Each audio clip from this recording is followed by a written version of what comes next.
Well, hello and welcome to the final installment in your editing module. This is your walkthrough of the Adobe Lightroom app, and we're going to edit some pictures together today. I thought this format would be easier for you to see. I did a version where I showed you myself and the screen, but I think you'll get more use out of seeing the full screen as I do this walkthrough. I do want to mention one thing before we get in. So whenever you first open the Lightroom app, it's going to ask for permission to access your photos. So make sure that you go ahead and approve access for that.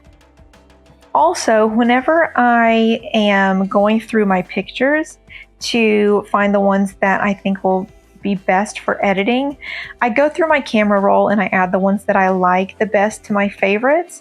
That way I know what I'm working with, and I can also go into where it says device at the bottom left in the Lightroom app, and then up at the top I can select what folder that I want it to access, and I can just go right into my favorites, and here are all of the ones that I have selected here.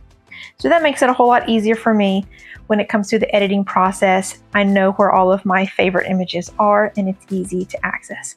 So we are going to edit 4 pictures today. We're going to do a soft light image with the Belgian waffles. We are also going to do a hard light image with the Belgian waffles, a diner's perspective of the vegan chicken patty sandwich, and a head-on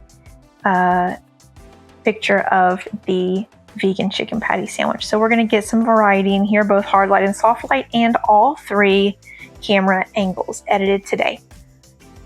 So first we're going to open up this soft light image, and we're going to go over to light. And now I may have already corrected this, and I will make sure that I correct this in your resource sheet, so it will be corrected there.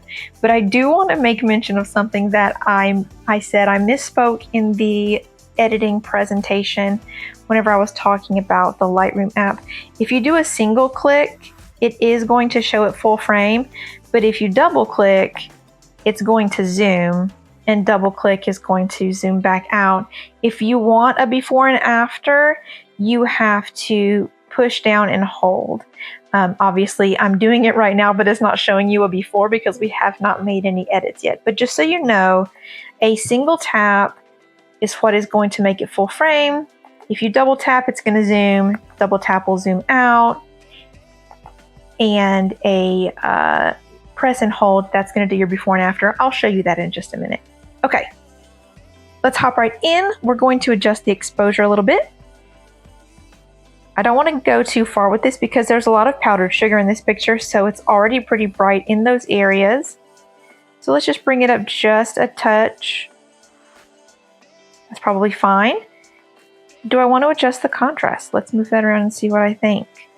Maybe just close to +5 is good. Highlights, let's take those down.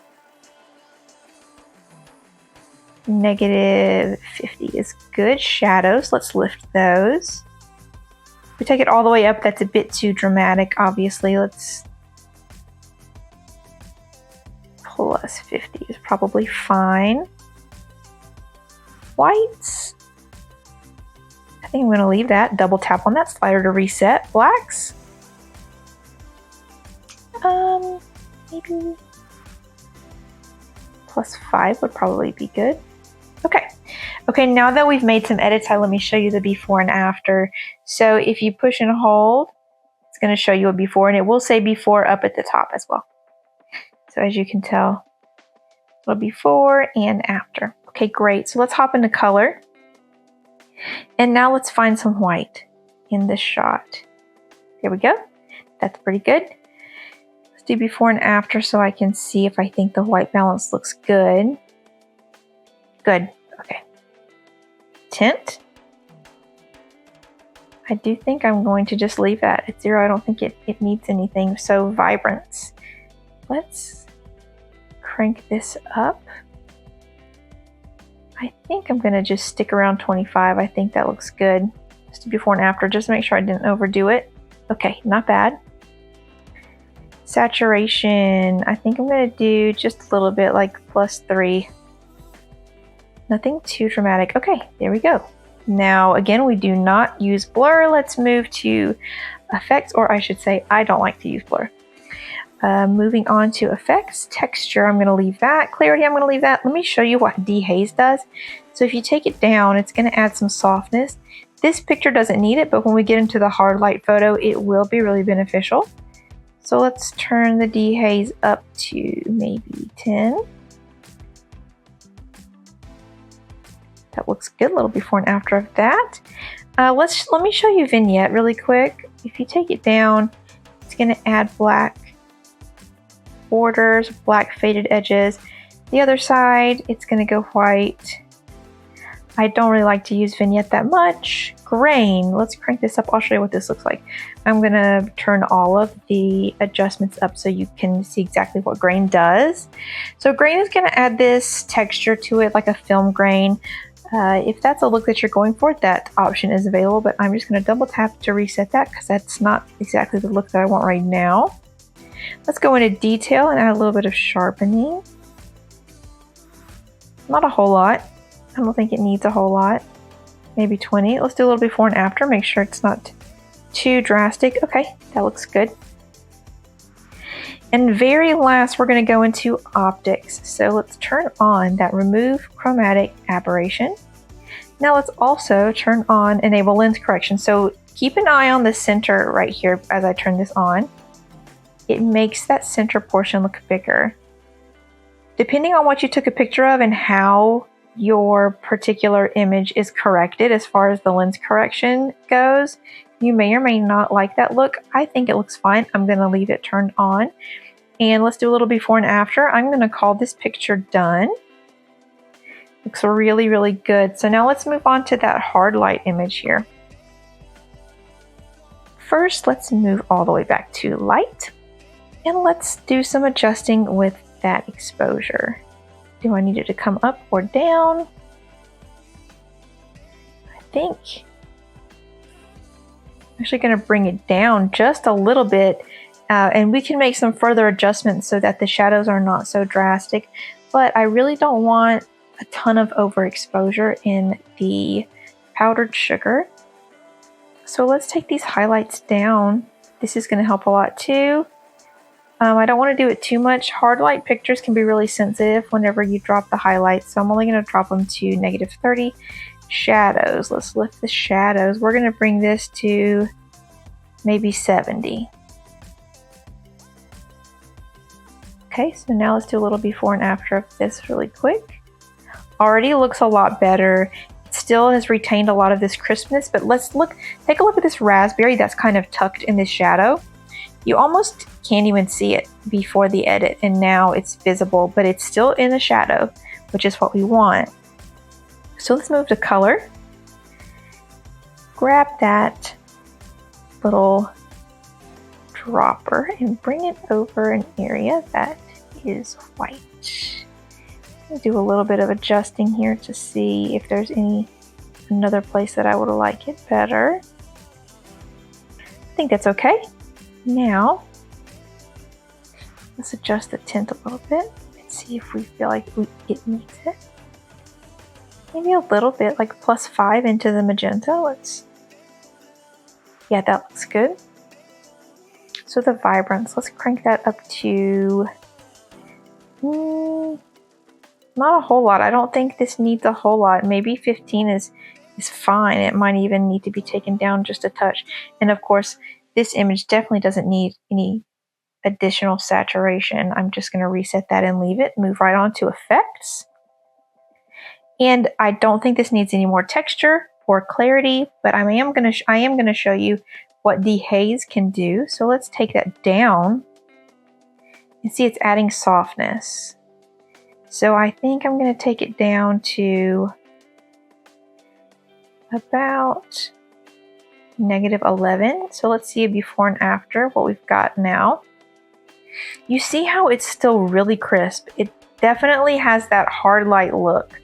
It's very high in contrast and color. However, it just looks a lot cleaner, and it just looks a lot more appetizing as far as the berries and the texture on the waffles. It really highlights all of the good features of this particular food item. So let's move on to detail. Take that sharpening up a little bit, and I actually don't think this needs any sharpening at all. I'm going to take it right back down. Optics, remove chromatic aberration, and again, with that enable lens correction, it made the center look a little bit bigger. And I think that that's good. So let's do a little before and after. I'm going to call this one done as well. All right, let's move right on to this diner's perspective of the chicken sandwich. Now, first of all, I want to show you if you need to crop or rotate an image. To the left of basic adjustments is crop in geometry. Now, I'm going to use my fingers to zoom in.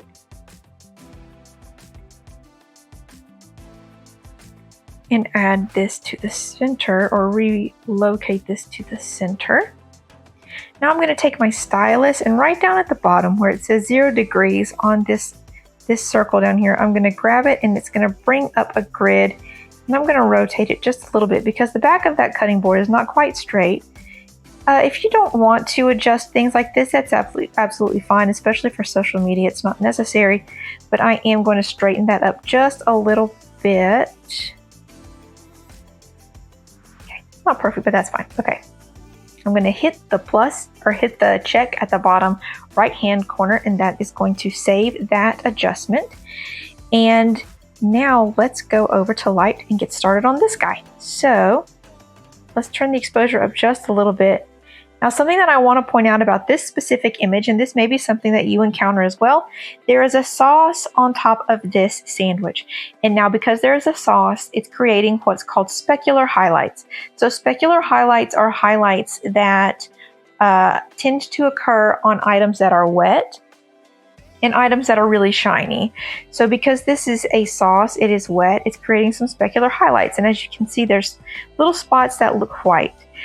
Whenever you're setting the exposure for an image that has an item that is giving off specular highlights, it's really important to understand that it's okay if those specular highlights are white. And especially if you do some advanced editing where Lightroom will show you where parts of the image is maybe overexposed. It's fine if it flags those areas as overexposed. Specular highlights just by default tend to be a little overexposed. That's absolutely fine.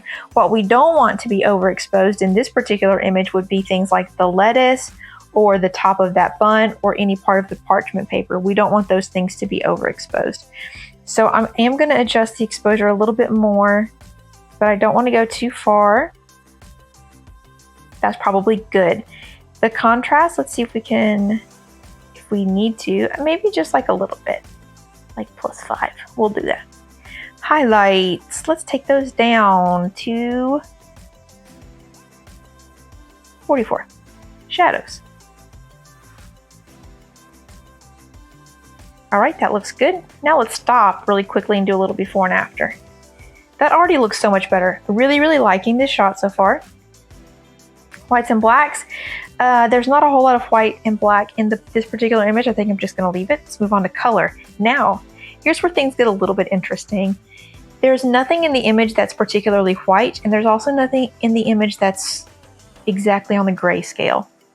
So if you tap the dropper and you go to try to find something that's white in the image and you cannot find anything and it's doing something crazy like this, that's fine. What you're going to do is go down and tap on the slider where the temperature bar is, and then grab that and do your adjustments manually. So if we take it down to the cooler side, that's obviously too blue. Take it to the other side, that's obviously too warm. I do think this particular sandwich, because it's got that sauce on it, it could stand a little bit of warmth, but I don't want to overdo it. Maybe if I can get it to like 8, we'll see. We'll see if that's too much. No, I don't think that's too much. We'll just leave that there. Tint, I believe I will end up leaving this one, but let's play around with it. Yeah, I think I'm just gonna leave that. double tap that slider to reset it. Vibrance, let's turn this up. Not too much, maybe 15 is fine. And saturation, I don't think this image needs it at all, so I'm just gonna leave that. Skip over blur, hit up effect. Clarity, do I need some additional clarity? Ooh, I actually think this image, because there's so much crunch on that patty, I do like the emphasis of that. So let's do clarity plus 10, I really like that.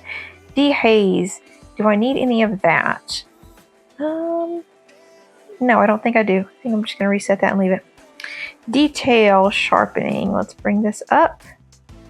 And I don't really think that it needs a whole lot, maybe in the 30 range would be good.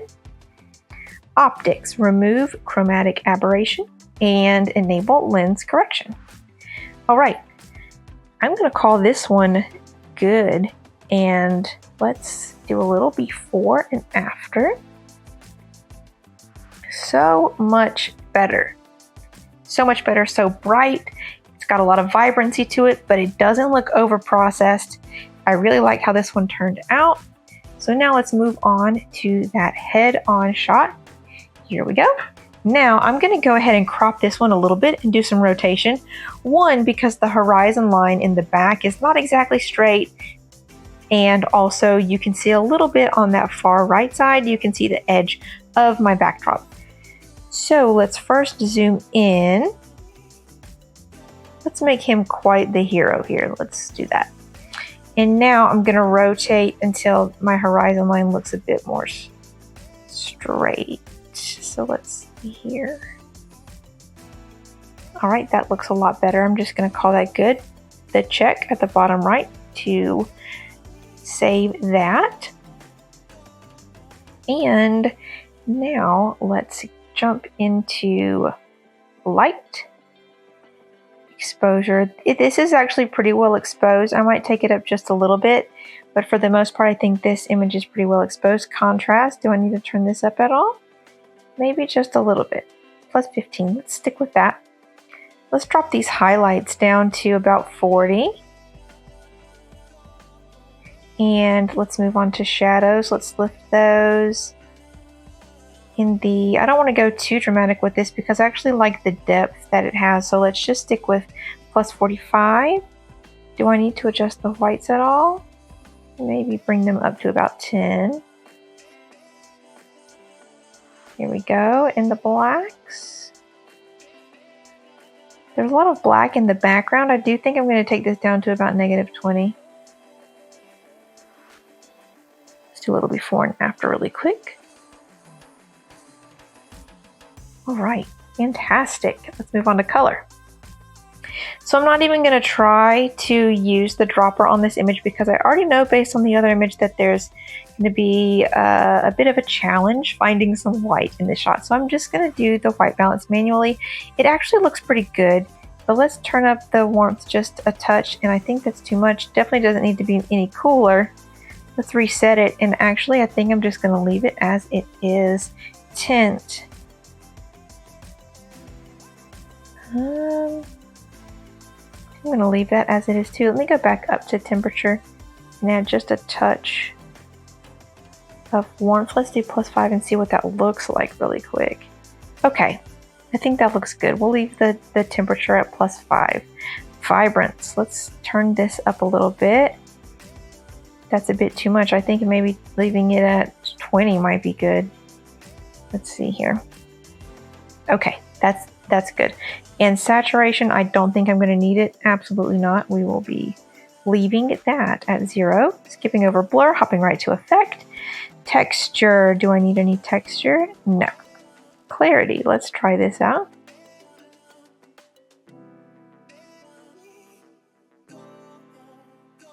I think I will just leave clarity as well. Dehaze, do we need any of that? Oh, not bad. Let's put that at maybe 10. Let's do a little before and after so far. Let's see what we've got. So not exactly a dramatic difference, but definitely a major improvement. Moving on to detail. Not a whole lot, maybe just 20. And optics, here we go. Remove chromatic aberration and enable lens correction. And now let's do a before and after of this particular image. So much better. Look at the before and the after. So much better.